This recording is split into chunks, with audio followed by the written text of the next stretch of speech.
Good morning students. In the last class we started our second chapter, that is polynomials. मैंने क्या बताया था कि polynomials में मैंने आपको terms बताए क्या होते हैं, coefficients बताए क्या होते हैं, मैंने ये बताया कि लीनियर polynomial क्या होता है, क्वाड्रेटिक क्या होता है और क्यूबिक क्या होता है, और उसके बेसिस पे हमने अपनी फर्स्ट एक्सरसाइज जो 2.1 है वो भी करी थी.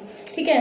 और अगर आप लोगों को अपना प्रीवियस क्लास में कुछ समझना है तो एक टॉपिक में क्लियर कर देती हूँ कि हमने 8th क्लास में पढ़ा था कि जिसमें सिर्फ एक टर्म होती है उसको बोलते हैं मोनोमियल, जिसमें 2 टर्म्स होती है उसको बाइनोमियल, जिसमें 3 टर्म्स होती है उसको ट्राइनोमियल, और जिसमें 3 से ज्यादा होती है उसको पॉलिनोमियल. तो यहाँ पे हम सबको पॉलिनोमियल मान के चल रहे हैं. ठीक है. हम यहाँ पे जैसे हम यहाँ पे कितनी टर्म्स है 1 2 3, तो 8 के बेसिस पे बोलेंगे ट्राइनोमियल्स. ठीक है.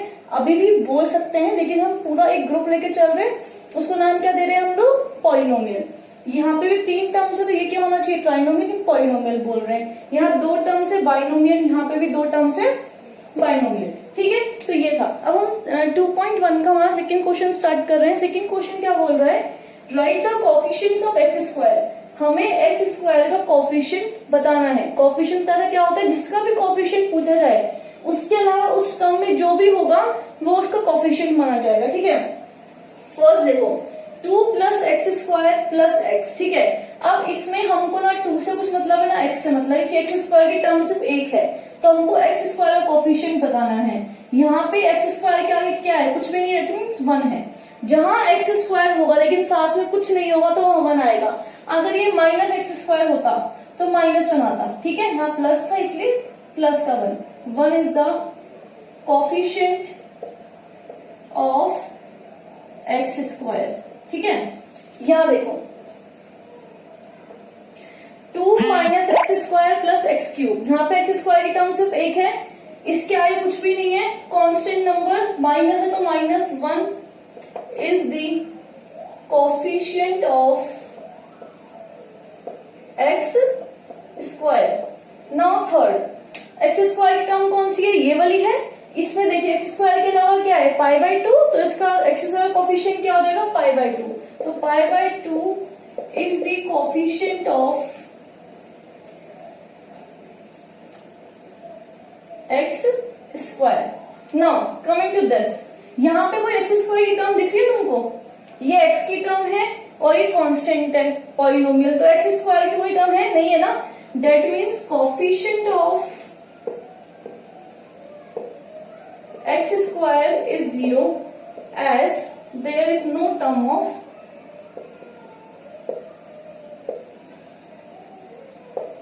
x square. क्योंकि x square की कोई टर्म नहीं है तो x square का कोएफिशिएंट क्या हो जाएगा, 0. तो आप इसका स्क्रीनशॉट लीजिए, फिर हम नेक्स्ट थर्ड क्वेश्चन पे चलते हैं अपने.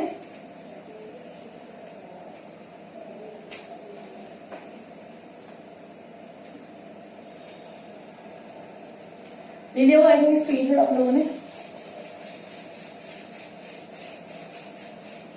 मैं स्क्रीनशॉट इसलिए होगी कि नोट करने में ऑब्वियस आपको टाइम लग जाएगा, तो हमारा जो सिलेबस है पूरा कंप्लीट नहीं हो पाएगा, because I am explaining you every question of the each exercise. ठीक है. मैं कोई भी क्वेश्चन स्किप नहीं कर रही हूँ, क्योंकि कई बार क्या होता है जो ऑनलाइन पढ़ाते हैं क्या करते हैं वो कि क्वेश्चन स्किप कर देते, समझा के खुद कर लो, क्योंकि ऑब्वियस है बच्चों को भी समझ नहीं आता. So for your convenience I am here to explain you each and every question of each exercise. ठीक है. तो हम थर्ड क्वेश्चन पे चलते हैं अपने. हमारा जो थर्ड क्वेश्चन है वो है give one example each of a binomial of degree 35 end of a monomial of degree 100. अब देखो बाइनोमियल और मोनोमियल टर्म यहाँ पे आ गई, समझ आया. बाइनोमियल मतलब जिसमें 2 टर्म्स होती हैं और मोनोमियल मतलब जिसमें 1 टर्म होती है. तो हमको बाइनोमियल लिखना है जिसकी डिग्री 35. और डिग्री क्या होती है, जो हाईएस्ट पावर हो. अगर मैं लिख दूं 2x की पावर 35 प्लस x या फिर 2x की पावर 35 प्लस 4, ये दोनों बाइनोमियल है, 2 टर्म्स है तो बाइनोमियल, और इसकी डिग्री 30 है, इसकी डिग्री भी 35. तो इसके कुछ भी लिख देना एग्जाम्पल. नेक्स्ट पूछ रहे इसमें मोनोमियल ऑफ डिग्री 100. एक टर्म होनी चाहिए और उसकी डिग्री 100, तो उसमें कोई दूसरी टर्म लिखने का मतलब नहीं बनता. चाहे y की पावर 100 लिख दो, चाहे x की पावर 100 लिख दो, z की पावर 100 लिख दो, क्योंकि हमको इसमें सिंगल टर्म चाहिए. मोनोमियल क्या होता है, सिंगल टर्म. ठीक है. लिखना चाहो तो लिख लेना monomial is the polynomial with one term, which contain one term. Binomial contains two terms, trinomial contains three terms and polynomial contains three or more than three terms. लेकिन यहाँ पे हम टोटल किसके बारे में पढ़े, पॉलिनोमियल के बारे में पढ़े, ठीक है। तो ये आपका सेकंड का थर्ड का आंसर हो गया। अब हम फोर्थ करते हैं। देखो जो जो मैंने कहा आपको बेसिक बताया था, कॉफिशिएंट, टर्म्स एंड क्या था, डिग्री, उसके बेसिस पे तुम्हारी पूरी फर्स्ट एक्सरसाइज ही है, ठीक है। इसलिए मैंने आपको पहले वो बेसिक क्लियर कर दिए थे, इससे आपको एक्सरसाइज करने में प्रॉब्लम ना आए, आप समझ सके साथ साथ उसको, ठीक है। अब फोर्थ क्वेश्चन है, right the degree of each of the following polynomials.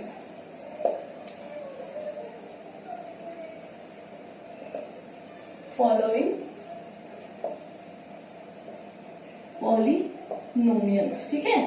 तो इसमें फर्स्ट जो आपका है वो है 5x³ प्लस 4x² प्लस 7। इस पहले मैं सारे क्वेश्चन नोट डाउन कर रही हूँ एक साथ, जिससे मुझे समझाने में प्रॉब्लम ना हो। 4 - y², third is 5t minus √7 and last fourth is 3. Now coming to the point, हमें डिग्री बतानी है और मैंने कहा था डिग्री क्या होती है। हमको डिग्री में कांस्टेंट 5, 4 से कुछ मतलब नहीं है, 5, 4, 7 कुछ भी हो। We have to just look out the variables. हमको वेरिएबल से मतलब है, वेरिएबल क्या होते हैं, ए से जेड तक जो भी नंबर्स होते हैं वो सारे क्या होते हैं, वेरिएबल्स होते हैं, ठीक है। तो यहाँ पे वेरिएबल क्या है, x है, ठीक है। तो x जो है उस सबसे हाईएस्ट पावर क्या है x की, 3, ठीक है। तो डिग्री क्या हो जाएगी इसकी, 3। इसमें देखो 4 है, डजंट मैटर, हमें देखना वेरिएबल, हाईएस्ट पावर क्या है 2, तो डिग्री क्या हो जाएगी इसकी 2। यहाँ देखो √7 डजंट मैटर, अगर ये √t होता तो ये पॉलिनोमियल ही नहीं होता। ये क्या बताया था कि पॉलिनोमियल जो भी होते हैं उसमें वेरिएबल का जो पार होता है, वेरिएबल की जो डिग्री होती है वो हमेशा होल नंबर होती है, ना वो नेगेटिव होती है और ना ही वो फ्रैक्शन में होती है, रूट पे कुछ नहीं होता, ठीक है। तो यहाँ पे t के ऊपर रूट नहीं है, तो हमको इससे मतलब है t के ऊपर कितनी पावर है, 1, कुछ नहीं था 1, तो डिग्री कितनी हो जाएगी इसकी 1 हो जाएगी, ठीक है। नेक्स्ट 3। अब मैंने आपको जब मैंने स्टार्टिंग करवाई थी तो मैंने बताया था कि जो कांस्टेंट पॉलिनोमियल होता है, कांस्टेंट मतलब जिसमें खाली एक डिजिट होती है, वेरिएबल नहीं होता, उसकी डिग्री हमेशा 0 होती है। रीजन बिकॉज यहाँ पे कोई भी क्या है, वेरिएबल नहीं है, टर्म तो है लेकिन वेरिएबल मतलब x की पावर 0 है, दैट मीन्स, ठीक है। क्योंकि x की पावर 0 यहाँ पे, जैसे मान लो x होता मल्टीप्लाई में उसकी पावर 0 और आपने एक्सपेंडेड पावर में पढ़ा है किसी की पावर, दैट मीन्स 1, तो 3 × 1 दैट इज 3। तो हाईएस्ट पावर क्या होगी, इसमें देखो हम टर्म अपनी मर्जी से बढ़ा नहीं सकते, लेकिन मैं इसी में लेके चलूं तो मतलब पावर कितनी हो गई 0। तो कांस्टेंट जो भी टर्म्स आएंगी 1, 2, 3, 4 कोई भी नंबर आएगा, माइनस नहीं पॉजिटिव, तो मतलब कुछ भी होता है इसके अंदर, तो क्या हो जाएगा, उसकी डिग्री 0 हो जाएगी, ठीक है। अगर मान लो 5th पार्ट तुम्हारा होता है 0, तो उसकी डिग्री कितनी लिखते, नॉट डिफाइंड, क्योंकि इसमें मैं कुछ भी मल्टीप्लाई लगाऊंगी तो आंसर वापस क्या आ जाएगा, 0 हो जाएगी। हाँ, तो मैंने x लगा के देखा तो 3 का 3 है, अगर मैं यहाँ पे x की पावर 0 रखूंगी तो 1 × 0 कितना होता है, वापस 0, तो नॉट डिफाइंड हो जाएगी, ठीक है। तो ये आपका फोर्थ क्वेश्चन है, आई होप आपको समझ आ रहा होगा ढंग से। इसके बाद हम लास्ट क्वेश्चन करते हैं इस एक्सरसाइज का, जल्दी से स्क्रीनशॉट लीजिए इसका, last and final question of 2.1, फिर हम अपना नेक्स्ट एक्सरसाइज से पहुंचेंगे।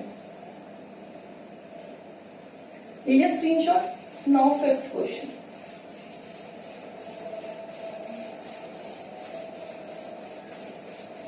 वैसे आपको स्क्रीनशॉट इन क्वेश्चंस की लेने की जरूरत है नहीं, लेकिन फिर भी for your convenience you can take it, आराम से, कोई दिक्कत नहीं है।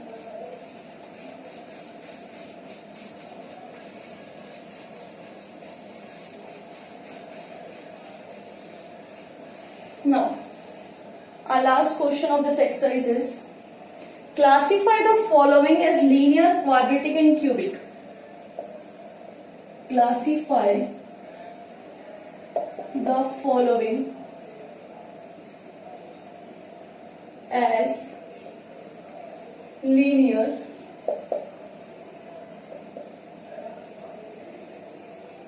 quadratic and cubic. अब मैंने कल आपको उसकी क्या बताई थी, आइडेंटिफिकेशन बताई थी, कैसे देखना होता है, डिग्री पे डिपेंड करता है। तो पहले मैं क्वेश्चन सारे नोट कर लेती हूँ।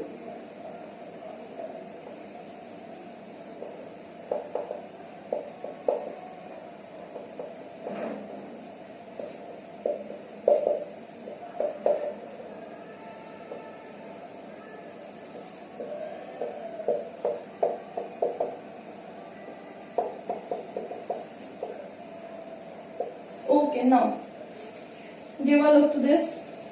आपको इसमें क्या पता चल रहा है कि क्या है, हमको इसमें बताना है कि क्या है, कौन सा क्यूबिक है, कौन सा लीनियर, कौन सा क्वाड्रेटिक है। अब देखो मैंने क्या बताया था कि जब हमारे पास ऐसा क्वेश्चन आता है लीनियर, क्वाड्रेटिक और क्यूबिक को लेके, तो हम क्या करेंगे, उसकी डिग्री देखेंगे। इसकी डिग्री बताओ क्या है, 2 हाईएस्ट पावर 2 है, तो डिग्री कितनी हो गई 2। 2 मतलब है क्या है, क्वाड्रेटिक है।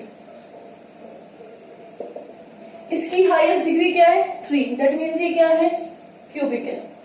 ठीक है, इसकी हाईएस्ट डिग्री क्या है 2, दैट मीन्स ये क्या है, क्वाड्रेटिक है।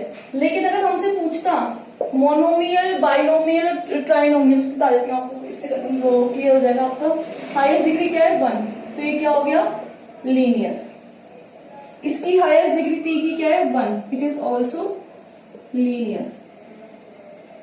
हाईएस्ट पावर 2 वेरिएबल की देखनी है, ठीक है, तो क्या हो जाएगा, quadratic. Highest degree 3, that is cubic. Now come to the point, हमारे क्वेश्चन में नहीं है लेकिन मैं समझा देती हूँ।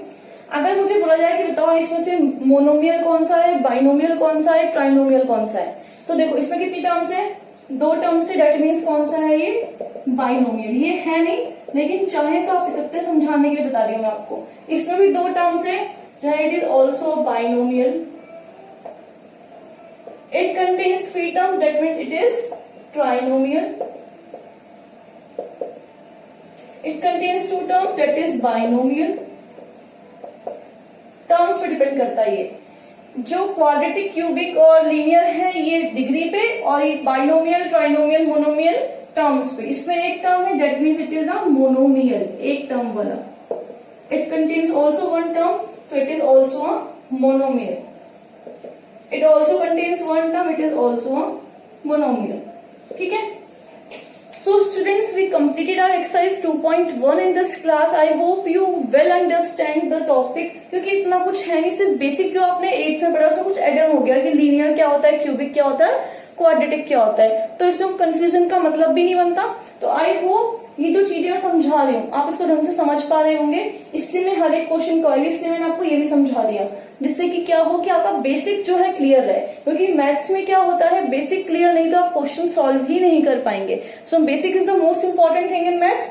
सो I try my best, I am trying my best to just clear all your basic concept of the chapter regarding, ठीक है, रिगार्डिंग द टॉपिक। ठीक है, thank you so much students.